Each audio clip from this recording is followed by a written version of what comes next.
Lasten oppiminen, muistaminen ja ongelman ratkaisu eivät tapahdu sattumalta.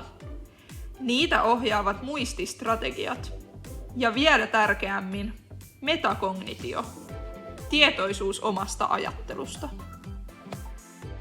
Muististrategiat ovat keinoja, joita lapset käyttävät tallentaakseen ja palauttaakseen tietoa, kuten kertaaminen tai asioiden luokittelu.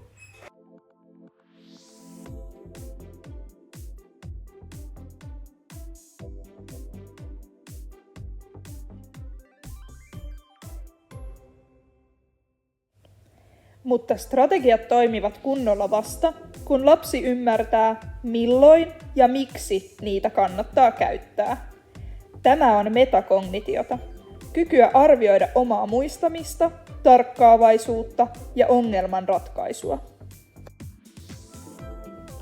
Yhdessä strategiat ja metakognitio auttavat lasta muistamaan paremmin, ratkaisemaan ongelmia tavoitteellisesti ja tekemään loogisia johtopäätöksiä.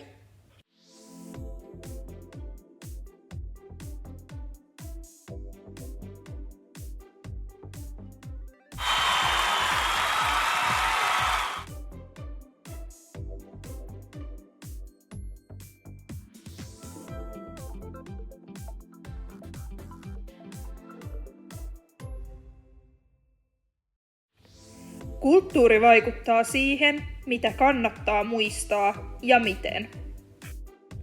Länsimaissa lapsia opetetaan luokittelemaan ja toistamaan. Monissa muissa kulttuureissa tärkeämpiä ovat tarinat, tilalliset vihjeet tai luonnon havainnointi.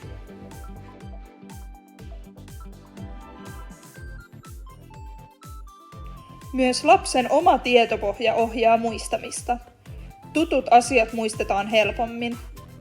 Laaja tietopohja tekee strategioista tehokkaampia, mutta voi tuottaa jopa enemmän virheellisiä muistoja, koska mieli täydentää asioita automaattisesti.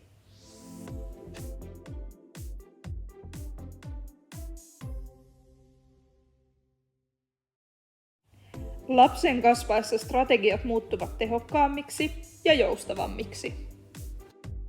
Ensin strategioita käytetään satunnaisesti. Myöhemmin lapsi osaa valita tilanteeseen sopivan tavan ja tarvittaessa vaihtaa sen toiseen.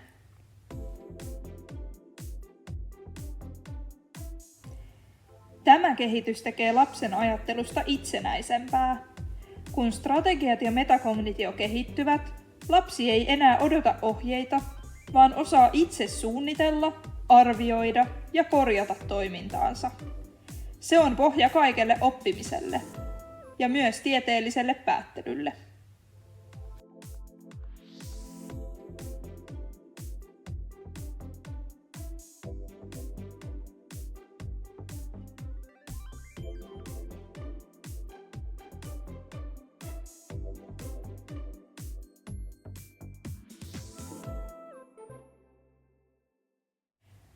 Muististrategiat ovat oppimisen työkaluja. Metakognitio opettaa käyttämään niitä tehokkaasti. Kulttuuri ja tietopohja muokkaavat sitä, mitä ja miten lapset muistavat. Ja kun nämä taidot kehittyvät, lapsen ajattelu muuttuu yhä tietoisemmaksi, joustavammaksi ja itsenäisemmäksi.